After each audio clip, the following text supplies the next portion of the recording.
आप देख रहे हैं पिक्चर में कि हमारे पास जो है दो कार्स हैं और दोनों कार्स का जो है मासेज अलग अलग हैं।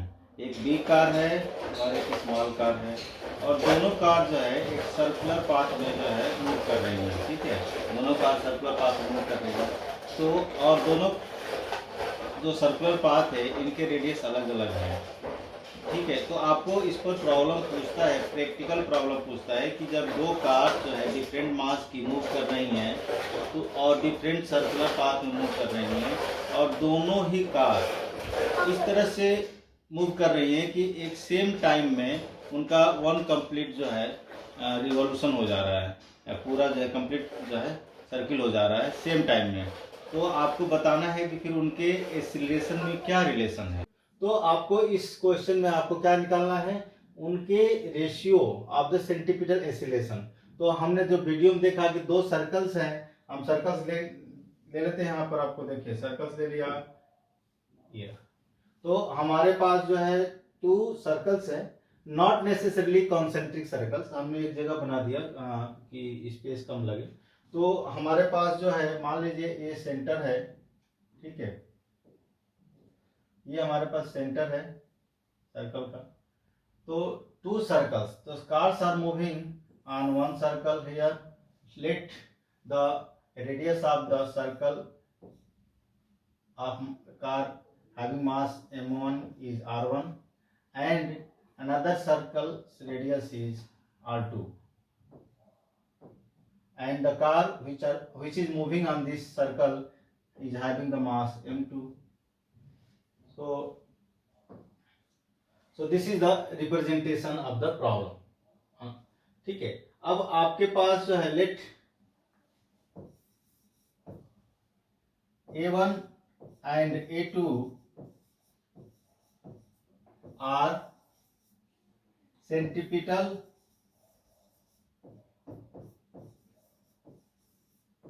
accelerations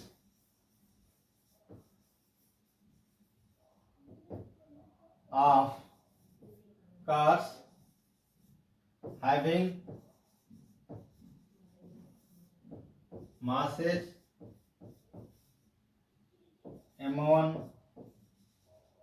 and m2 respectively.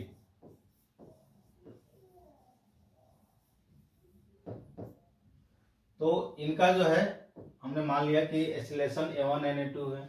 तो मान लीजिए इसका ये जो a1 हो गया और इसका जो है एक्सीलरेशन a2 हो गया। अब आपको इनके एक्सीलरेशन का रेशियो निकालना है। व्हाट यू नीड टू है get is the a1 upon a2। ये आपको प्रॉब्लम पूछ रहा है, यही आपका प्रॉब्लम है, बताना है कि a1 और a2 का रेशियो क्या होगा। तो हम ऐसे प्रॉब्लम को सॉल्व करने के लिए पहले क्लू देखते हैं कि क्वेश्चन में क्या क्लू है। तो क्लू क्या है इसमें, ये है क्लू आपका, ये है कि they make complete circles in the same time. Same time में वो सर्कल्स कंप्लीट करते हैं, मतलब उनका टाइम पीरियड क्या है, सेम है। ठीक है ना, ये माइंड कीजिए। तो हम लोग देखते हैं, तो टाइम पीरियड या time period for car having mass m1 and circle on which it moves radius r1। तो आपके लिए टाइम पीरियड ये हो गया t1। t1 equal to time period equal to 2 pi r1 upon v1। ठीक है, अब ये भी मान लेते हैं, जो कि मैंने छूट गया था, इधर देख लेते हैं। जो आप इनका वेलोसिटी जो है v1 है और इनका वेलोसिटी क्या है, v2 है। वो इस तरह से वेलोसिटी को मेंटेन करती है दोनों कार्स कि जो है उनका जो है टाइम पीरियड सेम ही रहता है, सर्कल को कंप्लीट करने के लिए टाइम सेम ही रहता है। तो time period for car m1 and having radius of the circle is r1 and time period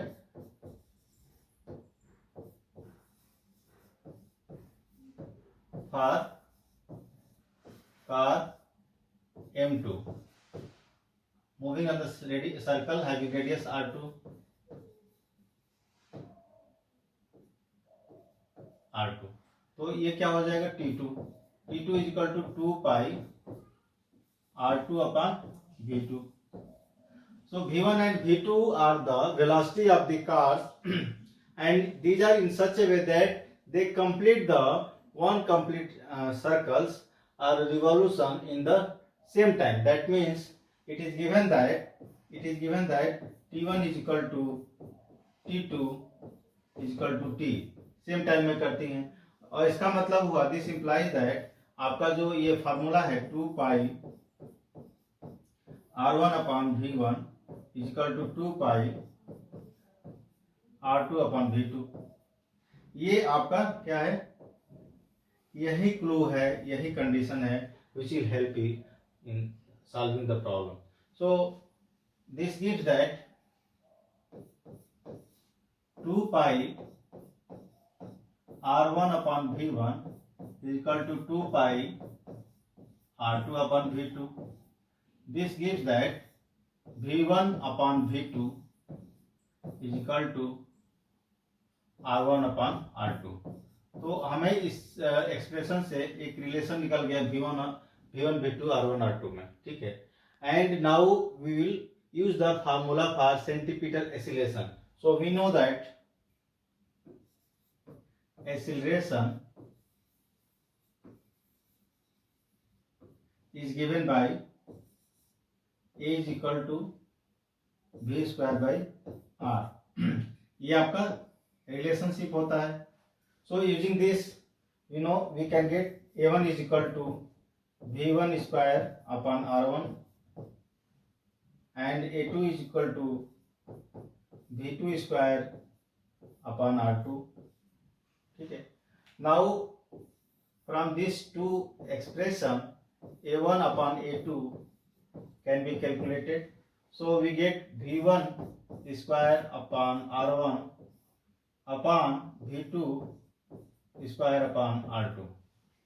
So from this we get a1 upon a2 is equal to v1 square upon v2 square into r2 upon r1. So you can highlight this expression. And now what we do, we will use this v1 by v2 relationship from here and we calculate the final ratio. a1 upon a2 we get is v1 square upon v2 square, that means v1 upon v2 whole square into r1 r2 upon r1. You know this is r2 upon r1. So now using the v1 upon v2 relationship, that is r1 upon r2 and whole square of this r2 upon r1. So ultimately what we get is a1 upon a2 is equal to 1 of r1 is cancelled, r2 is cancelled by this, so we get r1 upon r2. So this is the ratio of the centripetal acceleration of the cars moving on the circular tracks having radius r1 and r2 respectively. So this is the answer. Now check.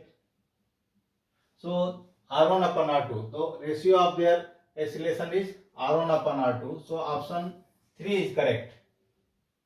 So बच्चों इस तरह से हम लोग problems को attempt करेंगे और we will solve this problem systematically and we will get the answer in a very short period of time.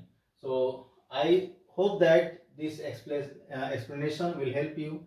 आपको ये वीडियो अच्छा लगा तो लाइक कीजिए और अच्छा नहीं लगा तो डिसलाइक कीजिए. कमेंट करके बताइए कि आपको वीडियो में क्या अच्छा लगा और ये भी कमेंट कर सकते हैं कि वीडियो में आपको क्या अच्छा नहीं लगा और क्या आपको चाहिए.